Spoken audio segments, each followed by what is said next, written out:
Welcome to stone dictation. Dictation 5 second बाद शुरू होगा।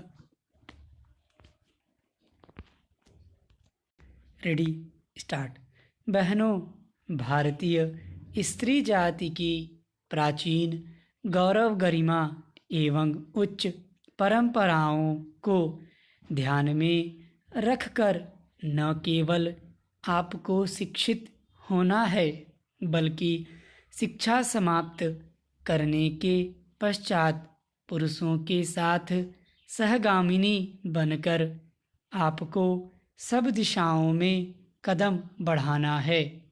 स्वतंत्रता प्राप्ति के बाद अब राष्ट्र के नवनिर्माण के कार्य में आपको भी उचित रीति से भाग लेना चाहिए।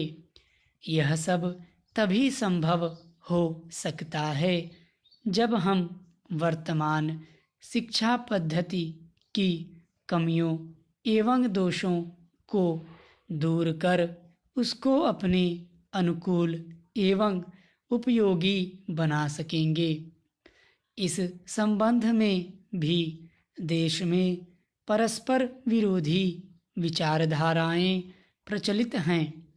आधुनिक सुधारवादियों या जो अपने को प्रगतिशील कहते हैं, उनकी धारणा यह है कि बालक बालिकाओं को एक साथ शिक्षा दी जाए और दोनों की शिक्षा प्रणाली एक सी हो।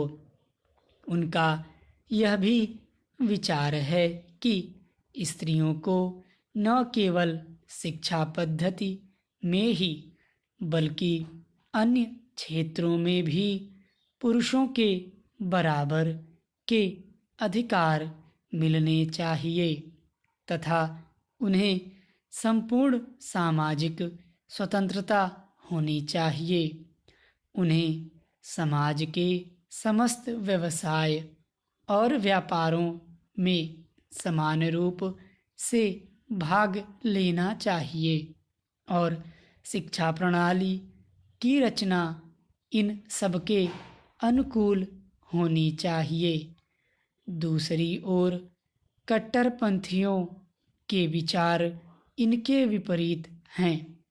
इस प्रकार स्त्री शिक्षा और अन्य बातों के संबंध में हमारे देश में वर्तमान समय में परस्पर विरोधी विचारधाराएं प्रचलित हैं। इन दोनों में से कौन सी विचारधारा उपयुक्त हो सकती है और किसके द्वारा हमारी संस्कृति एवं सभ्यता फल फूल सकती है, इस पर हमें ध्यान देना आवश्यक है। जहाँ तक मेरा अपना विचार है, मैं समझता हूँ कि हमारे लिए इन दोनों के बीच के मार्ग को अपनाना श्रेयस्कर होगा।